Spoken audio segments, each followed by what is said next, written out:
Hello friends, आपका हमारे channel trick academy में स्वागत है। आज हम class 9th science science chapter 1 जिसका नाम क्या है, मैटर इन आवर सराउंडिंग्स। तो वो भी क्या होगा, फुल एक्सप्लेनेशन होगा। आपको एक एक चीज़ अच्छे से समझाई जाएगी और टेक्स्ट बुक के क्वेश्चन आंसर भी होंगे। तो चलो देखते हैं। सबसे पहले चैप्टर का नाम क्या है, मैटर इन आवर सराउंडिंग। तो हमें ये पता होना चाहिए कि मैटर्स क्या होते हैं। तो matter, anything which occupies space and has mass is called matter.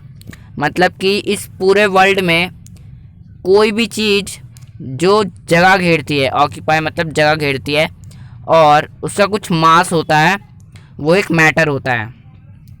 अब मैटर तो हमने जान लिया। अब हमें ये भी पता होना चाहिए कि मैटर का फिजिकल नेचर क्या होता है। तो फिजिकल नेचर ऑफ मैटर, तो फिजिकल नेचर क्या होता है, जो मैटर होता है is made of small particle. तो जो मैटर होता है वो बहुत ही छोटे छोटे कणों, पार्टिकल्स से बना होता है। अब इसके बाद हम देखते हैं उसके कैरेक्टरिस्टिक क्या होते हैं, मतलब उसके क्या गुण होते हैं। तो जो मैटर होता है और उसके जो पार्टिकल्स होते हैं, उस पार्टिकल के 3 गुण होते हैं। पहला, particles of matter have space between them.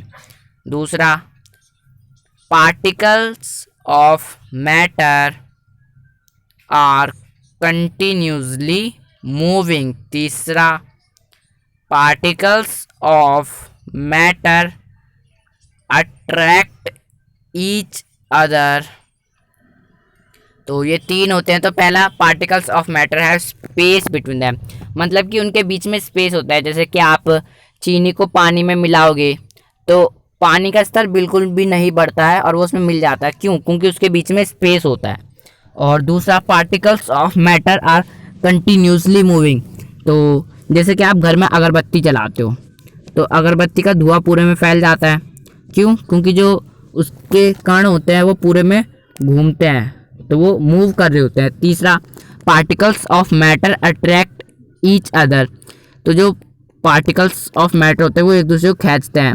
जैसे कि आप कोई लकड़ी लो और उसको टोटी के नीचे रखो और टोटी चालू कर दो, तो जब टोटी में से पानी गिरेगा तो क्या लकड़ी का एक एक कण नीचे गिरने लगेगा? नहीं, वो चिपका रहेगा। क्यों? क्योंकि जो उसका पार्टिकल है वो एक दूसरे को खींच रहे हैं, अट्रैक्ट कर रहे हैं। तो चलो आगे देखते हैं। अब उसके फिजिकल स्टेट क्या होते हैं मैटर के। तो मैटर के फिजिकल स्टेट 3 प्रकार के होते हैं। पहला, सॉलिड स्टेट। दूसरा, लिक्विड स्टेट। और तीसरा, गैस स्टेट। तो ये 3 स्टेट होते हैं। अब इनकी प्रॉपर्टीज़ जानते हैं। तो प्रॉपर्टीज़ ऑफ सॉलिड स्टेट। तो सॉलिड स्टेट की पहली प्रॉपर्टी क्या है? Solids have fixed shape and fixed volume. दूसरा, solids can not be compressed much. Solids have high density and heavy. Solids do not fill the air container completely. Solid do not flow। तो पहला, उनका fix shape होता है। जैसे कि आपके पास हथौड़ा है, आप हथौड़े को कहीं भी रखो तो उसका शेप वही रहेगा और उसकी जो वॉल्यूम है वो भी वही रहेगा। लेकिन और solids can not be compressed much. क्या आप हथौड़े को दबा सकते हो? नहीं। क्या आप लकड़ी को दबा सकते हो? नहीं। क्यों नहीं दबा सकते? क्योंकि वो कंप्रेस्ड नहीं हो सकते। Solids have high densities and heavy. तो जो सॉलिड्स होते हैं तो वो बहुत भारी होते हैं। और solids do not fill their container completely. तो सॉलिड्स अपने कंटेनर कम्प्लीटली नहीं फिल कर सकते। जैसे कि आप कोई बक्सा लोगे, उसमें बॉल डालोगे तो कहीं ना कहीं स्पेस रह ही जाएगा। तो सॉलिड्स डू नॉट फ्लो, और सॉलिड्स जो होते हैं फ्लो भी नहीं करते, मतलब बहते नहीं है। जैसे आपने पानी छोड़ दिया वो बह जाएगा, लेकिन आपने पत्थर छोड़ दिया वो बह जाएगा, नहीं बहेगा। तो ये 5 प्रॉपर्टीज़ हो गई सॉलिड की। अब 5 प्रॉपर्टीज़ देखते हैं हम लिक्विड की। तो प्रॉपर्टीज़ ऑफ लिक्विड, तो liquid don't have fixed shape but fixed volume. दूसरा, liquid can not be compressed much. Liquid have moderate to high densities and lighter than solid. Liquids do not fill their containers completely. और पांचवा है, liquids generally flow easily. तो पहला है liquids don't have fixed shapes but fixed volume.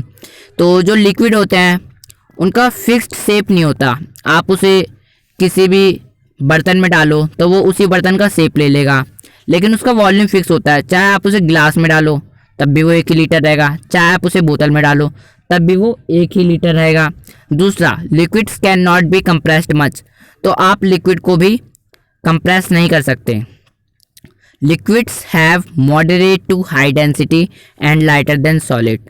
तो जो liquid की density होती है वो सॉलिड से थोड़ी कम होती है, और जो लिक्विड होता है वो सॉलिड से थोड़ा हल्का होता है।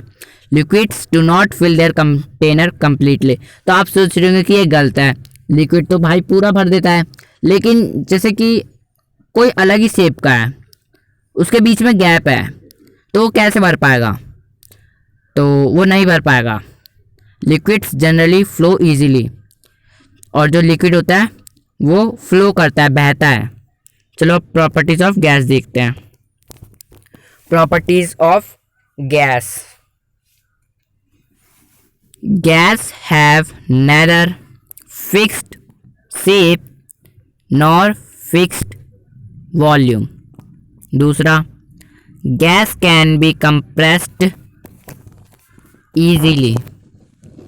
Gas have very low densities and lighter than liquid and solid.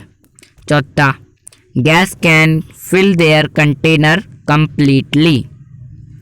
पांचवा, गैस फ्लो easily। तो जो पहला है, gas have neither fixed shapes nor fixed volume. तो जो गैस होता है ना तो उसका फिक्स्ड शेप होता है, मतलब कि आप जानते हैं गैस का शेप चेंज होता रहता है। जैसे आप उसे बलून में भरोगे तो बलून का शेप लेगा, लेकिन उसका वॉल्यूम भी फिक्स नहीं होता। अब इसको कैसे पता करें? आप एक बलून फुलाओ और उस बलून में जितनी हवा होगी उसी बलून को दूसरे बलून में ट्रांसफ़र करो, और आप देखोगे कि उसका वॉल्यूम सेम नहीं है। Gas can be compressed easily, और आप गैस को आराम से कंप्रेस कर सकते हो। गैस को कंप्रेस करके ही LPG बनाई जाती है, उसको मतलब लिक्विड फॉर्म में कर लिया जाता है। Gas have very low densities and lighter then liquid and solid. जो गैस की डेंसिटी होती है वो बहुत ही कम होती है, और वो लिक्विड और सॉलिड दोनों से ही हल्का होता है।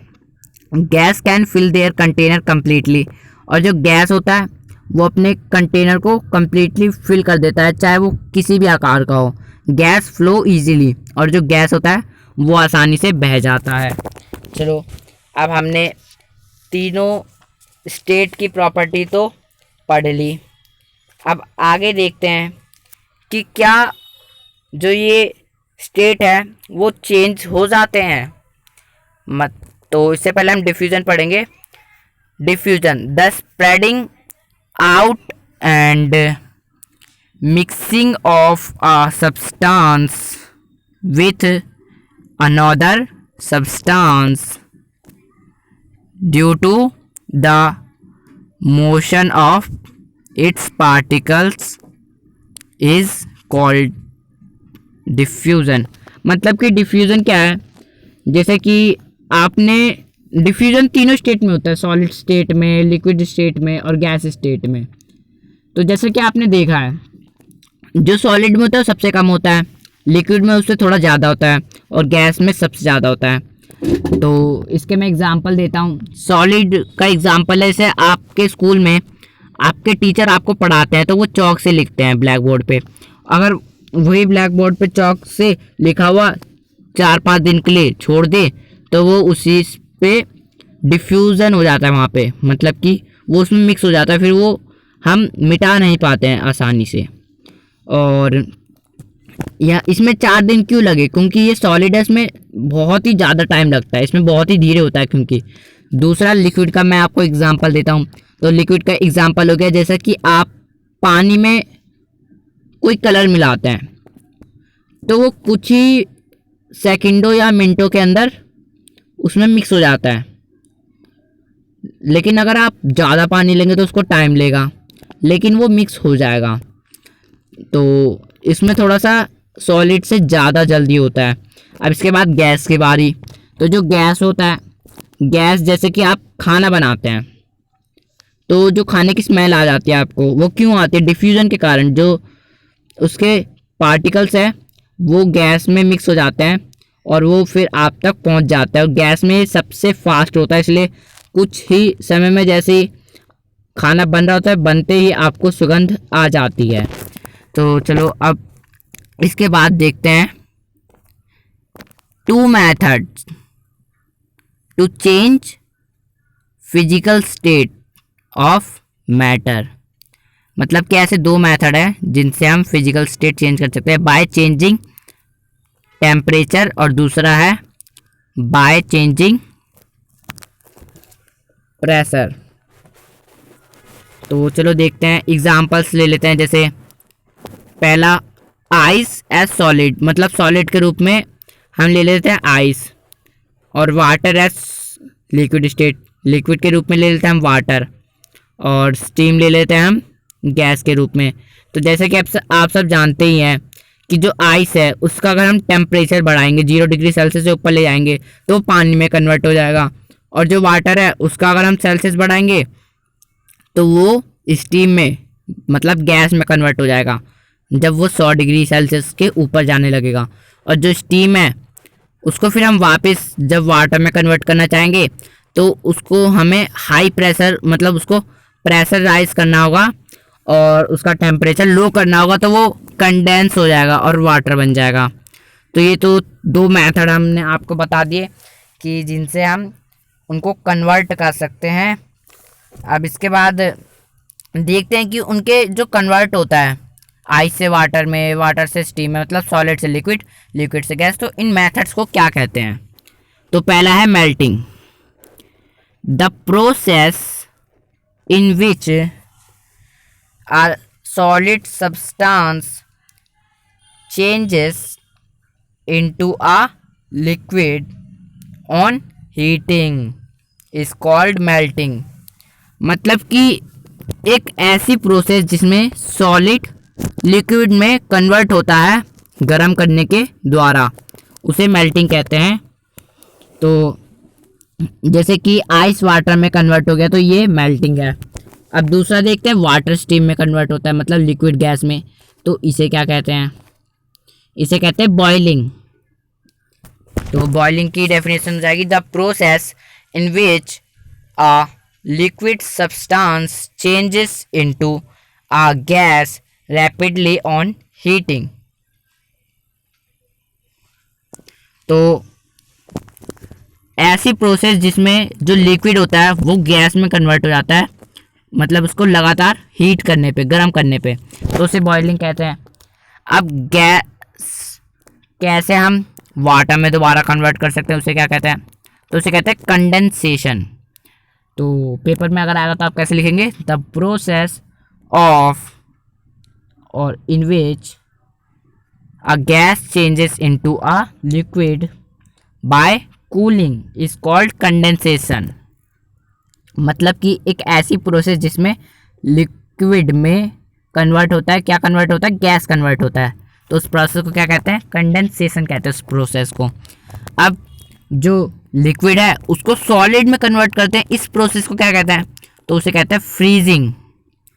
और पेपर में आकर कैसे लिखना है, the process in which a liquid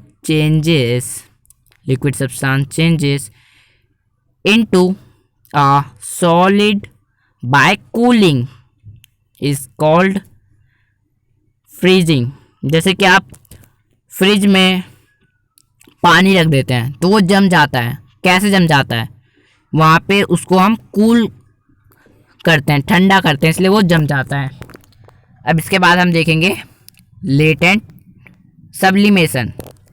मतलब कि सब्लिमेशन एक ऐसी प्रोसेस है, the process in which a solid convert direct into gas on heating and gas convert into solid on cooling is called sublimation.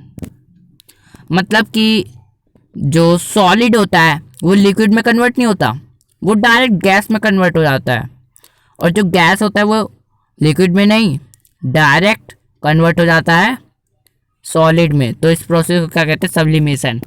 अब सब्लिमेशन के कुछ examples देख लेते हैं। तो 5 एग्जांपल्स मैं आपको बता देता हूँ सब्लिमेशन के। तो पहला है अमोनियम क्लोराइड, दूसरा है आयोडाइन, तीसरा है कैम्फर मतलब कि कपूर जो आप जलाते हैं पूजा में, चौथा है नैप्थलीन बॉल्स, जैसे कि आप स्कूल के टॉयलेट्स में देख सकते हैं कि ये छोटी छोटी वाइट कलर की बॉल होती है, तो यही होती है नैप्थलीन बॉल्स, इनमें भी सब्लिमेशन होता है। और पांचवा है एंथ्रासीन। तो अब ये हमने सब्लिमेशन के तो एग्जाम्पल देख लिए। अब लेटेंट हीट के बारे में जानते हैं। उससे पहले मैं आपको मेल्टिंग पॉइंट बारे में बता देता हूँ। The temperature at which a solid melts to become a liquid at the atmospheric pressure is called melting, it's melting point. मतलब कि मेल्टिंग तो आप जानते हैं, लेकिन एक टेम्परेचर होता होगा जिस पे कि सॉलिड लिक्विड में मेल्ट होता होगा। जैसे बर्फ़ 0 डिग्री सेल्सियस के बाद लिक्विड में स्टार्ट होता है मेल्टिंग, लेकिन जो लोहा है वो भी सॉलिड है तो उसके लिए ज़्यादा टेम्परेचर चाहिए। तो हर सॉलिड के जो मेल्टिंग पॉइंट है वो अलग अलग होते हैं। अब इसके बाद हम बॉइलिंग पॉइंट देख लेते हैं। तो बॉइलिंग पॉइंट जैसे कि the temperature at which a liquid vaporize, melts नहीं vaporize to become a gas at the atmospheric pressure is called is boiling point. मतलब कि एक ऐसा टेम्परेचर जिस पे लिक्विड गैस में कन्वर्ट होता है या वेपोराइज होता है एटमॉस्फेरिक प्रेशर पे, उसे बॉइलिंग पॉइंट कहते हैं।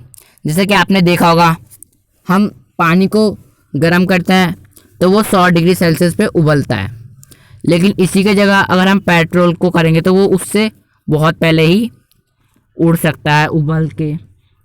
तो अब इसके बाद हम देखते हैं एसआई यूनिट ऑफ टेम्परेचर्स।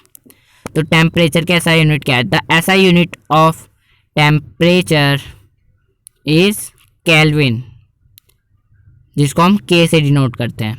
तो जो ऐसा यूनिट है वो केल्विन है, उसको हम के से डिनोट करते हैं।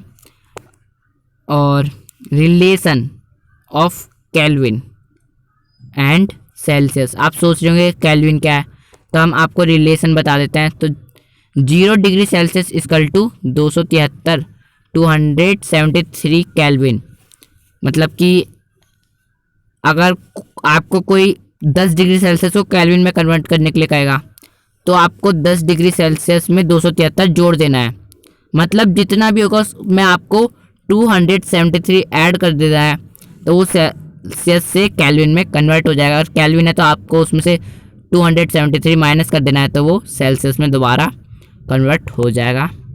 अब जानते हैं लेटेंट हीट के बारे में। तो the heat energy which has to be supplied to change the state of a substance without raise in the temperature is called latent heat। तो एक ऐसी एनर्जी जो मैटर का मतलब स्टेट चेंज कर देती है, किसी भी सब्सटेंस का स्टेट चेंज कर देती है बिना उसके स्टेट चेंज होने वाला जो टेम्परेचर होता है वहाँ तक पहुँचे। जैसा कि आपने देखा होगा कि स्कूल में जब बारिश होती है तो जो पानी पड़ा होता है ज़मीन पे तो वो गायब हो जाता है, और जबकि वो 100 डिग्री सेल्सियस तक पहुँचता भी नहीं है, तो वो बिना उसके ही गायब हो जाता है। तो इसके भी दो प्रकार होते हैं, types of latent heat.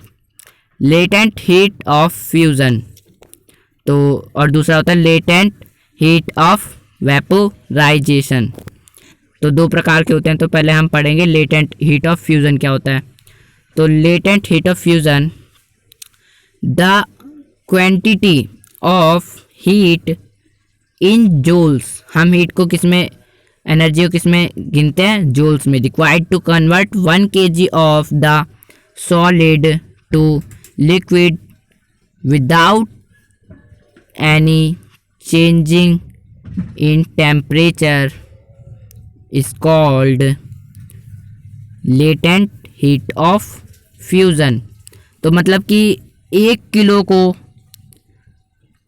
Quantity of heat मतलब कि 1 किलो सॉलिड को लिक्विड में कन्वर्ट करने के लिए बिना टेम्परेचर में चेंज आए हमें जितनी हीट की रिक्वायरमेंट होती है उसे हम लेटेंट हीट ऑफ फ्यूज़न कहते हैं। अब लेटेंट हीट ऑफ वेपोराइजेशन के बारे में पढ़ते हैं।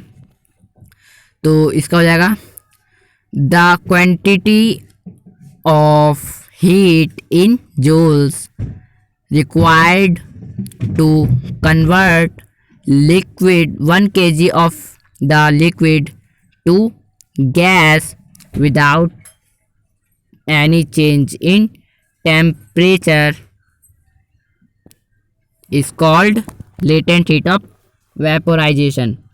तो हमें हीट की उतनी क्वांटिटी जिससे हम 1 किलो लिक्विड को गैस में कन्वर्ट कर सकते हैं बिना टेम्परेचर घटाए या बढ़ाए, उसे कहते हैं लेटेंट हीट ऑफ वेपोराइजेशन। अब इसके बाद हम पढ़ेंगे इवेपोरेशन। इवेपोरेशन क्या होता है। तो द प्रोसेस इन विच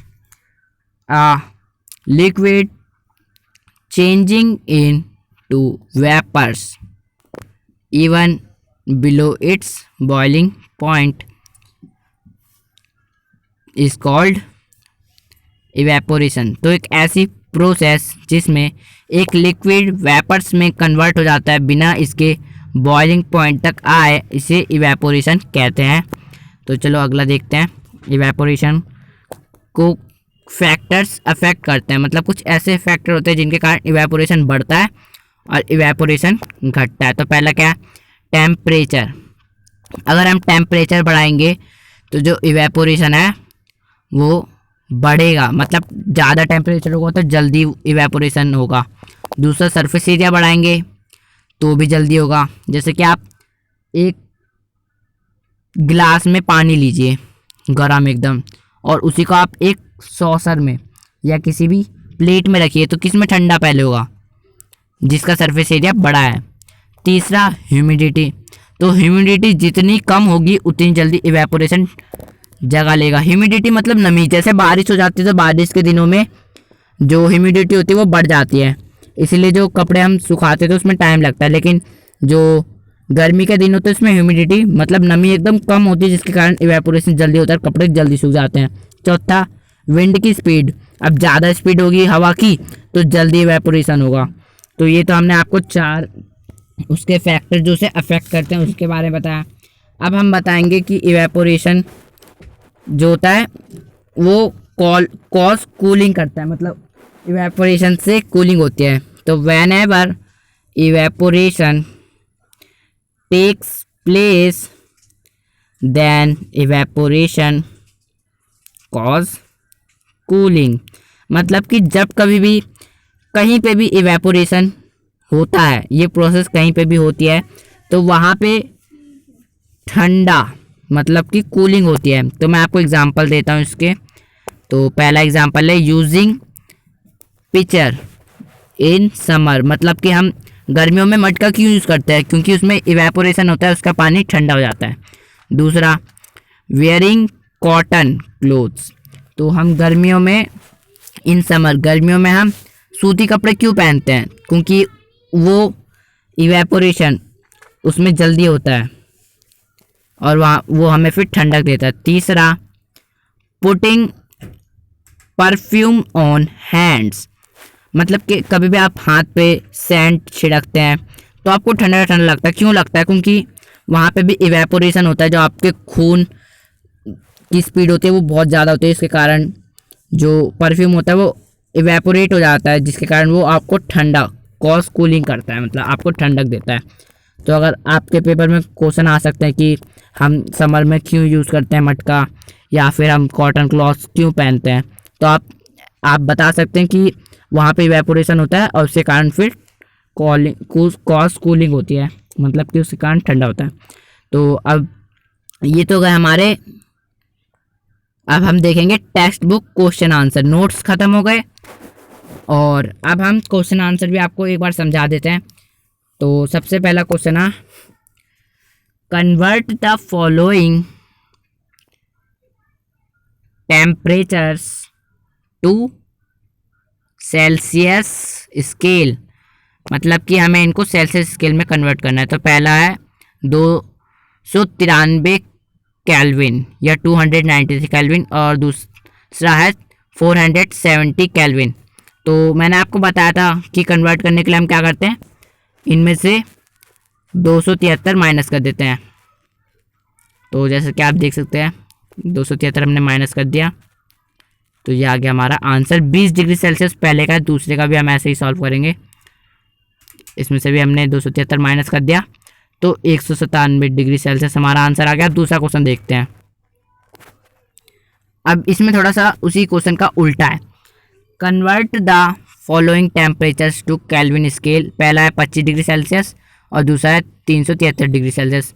तो उसमें क्या था, हमें केल्विन से सेल्सियस में कन्वर्ट करना था तो हम माइनस करते थे, इसमें हमें सेल्सियस से केल्विन में कन्वर्ट करना है तो हम इसमें प्लस करेंगे। तो प्लस करेंगे तो 25 में अगर हम 273 प्लस करेंगे तो कितना आएगा 298 के, और 373 में अगर हम 273 प्लस करेंगे तो कितना आएगा 646 केल्विन। तो ऐसे हम कन्वर्ट कर लेंगे। तीसरा क्वेश्चन है, give reasons for the following observations. Naphthalene balls disappear with time without leaving any solid, और दूसरा we can get the smell of perfume sitting metres away. तो मतलब कि जो नेफ्थलीन बॉल होती है वो बिना सॉलिड छोड़े गायब हो जाती है टाइम के साथ, और मतलब कि डिसअपियर हो जाती है। और दूसरा है वी कैन गेट, मतलब हम दूर तक बैठे ही हमें परफ्यूम की स्मेल क्यों आ जाती है। तो इसका आंसर मैं आपको बता देता हूँ। पहले में क्या है, पहले में हो रहा है sublimation, because naphthalene balls are sublime which are directly convert solid to gas without leaving any solid. और दूसरा क्या है, because the diffusion in gas is very fast so we can get smell of perfume sitting metres away, several metres away. तो यहाँ पे diffusion होता है, और मैंने बताया था गैस में जो डिफ्यूज़न होता है बहुत ही फास्ट होता है, इसलिए हमें दूर से ही उसकी सुगंध आ जाती है। अब हम चौथा क्वेश्चन देखते हैं, arrange the following substances in increasing order of forces of attraction between the particles, water, sugar and oxygen. तो सबसे कम किस में होता है, ऑक्सीजन में होता है, क्योंकि ऑक्सीजन क्या है, गैस है। दूसरा लिक्विड में होता है, लिक्विड क्या है, वाटर, तो वाटर आ गया। उसके बाद शुगर, शुगर क्या है, सॉलिड। तो जो सबसे ज़्यादा अट्रैक्शन होता है वो सॉलिड में होता है। तो मैंने आपको शुरुआत में बताया था उनके बीच में मतलब अट्रैक्शन किस में ज़्यादा होता है किस में कम होता है। तो अब इसके बाद 5वां क्वेश्चन देखते हैं। What is the physical state of water at, पहला 25 डिग्री सेल्सियस, दूसरा 0 डिग्री सेल्सियस और तीसरा 100 डिग्री सेल्सियस। तो इनके स्टेट क्या होंगे? तो पहले का हो जाएगा liquid state, 25 degree Celsius, 0 degree Celsius और 1 डिग्री सेल्सियस और 99 डिग्री सेल्सियस के बीच में तो लिक्विड स्टेट होगा। दूसरे का 0 डिग्री सेल्सियस मतलब कि वो होगा सॉलिड स्टेट, आइस होगा क्योंकि, तो आइस क्या है? सॉलिड है। 100 डिग्री सेल्सियस मतलब वो स्टीम बन चुका होगा, तो स्टीम क्या है? Gas state. अब इसके बाद 6वां क्वेश्चन देखते हैं। गिव 2 रीजन्स टू जस्टिफाई, पहला है water at room temperature is a liquid, तो जो वाटर होता है वो रूम में मतलब लिक्विड होता है रूम टेम्परेचर पे। और दूसरा क्या है? एन आयरन अलमीरा is solid at room temperature, तो आपके रूम में जो आयरन मतलब लोहे की अलमारी रखी है वो सॉलिड ही क्यों है, वो पिघल क्यों नहीं जाती? तो मैं आपको बता देता हूँ। पहला है water at room temperature is liquid because, हमें 2 रीजन्स देने हैं। देर इज़ नो प्रेशर, क्योंकि 2 कारणों से वो अपने स्टेट चेंज करता है। पहला तो होता है प्रेशर, तो रूम में प्रेशर नहीं होता। क्या रूम मतलब दबा रहा होता है अलमीरा को या फिर वाटर को? नहीं, वो विदाउट प्रेशर मतलब कि एटमॉस्फेरिक प्रेशर पे होता है। अब दूसरा देखते हैं। अब दूसरा क्या बचा? टेम्परेचर बचा। तो जो रूम टेम्परेचर होता है वो 1 से 99 डिग्री सेल्सियस के बीच में होता है, और जो वाटर है वो 0 से 100 डिग्री सेल्सियस के बीच में अपना चेंज करता है। अब बी में भी वही है, because there is no pressure, तो बी में भी जो पहला है वहाँ पे रूम में प्रेशर नहीं होता, इसलिए आयरन की अलमीरा चेंज नहीं होती। और दूसरा क्या हो जाएगा? अब दूसरा टेम्परेचर, तो आयरन अलमीरा क्या है? वो सॉलिड है, तो because room temperature is between 1 degree Celsius to 99 degree Celsius and iron almirah has very high melting point, मतलब कि जो आयरन है उसका बहुत ही ज़्यादा मेल्टिंग पॉइंट होता है, तो इसीलिए जो रूम टेम्परेचर होता है वो उसके मेल्टिंग पॉइंट के बराबर नहीं होता है। इसी कारण से जो आयरन की अलमीरा है वो रूम में पिघलती नहीं है, वो सॉलिड ही बनी रहती है। अब अगला क्वेश्चन देखते हैं। तो क्वेश्चन 7 है, वाई इज़ आइस एट 273 के more effective in cooling than water at the same temperature? तो इसका आंसर देखते हैं। The particles in ice at 273 Kelvin have less energy as compared to the particles of water at 273 K. Hence, the ice takes more heat energy from the surroundings and thus causes more cooling than water at the same temperature. क्योंकि जो ice होता है उसके particles में जो energy होती है वो वाटर के मुकाबले कम होती है, इसलिए वो ज़्यादा एनर्जी खींचने की कोशिश करता है। और एनर्जी खींचता है तो मतलब गर्मी खींचता है, गर्मी मतलब इवेपोरेशन वहाँ पे होता है, और इवेपोरेशन आपको पता है जहाँ पे इवेपोरेशन है वहाँ पे ठंडक है। अब क्वेश्चन 8 देखते हैं। What produces more burns, boiling water और स्टीम? तो इन बॉइलिंग वाटर और स्टीम में क्या ज़्यादा खतरनाक हमें मतलब हमारे लिए कौन ज़्यादा जला सकता है? तो when water changes into steam at its boiling point at the 100 degree Celsius it absorbs latent heat of vaporisation. This means that steam falls on our skin and condense to for water. It gives out 22.5 into 10 की power 5 joules per kg of more heat than boiling water.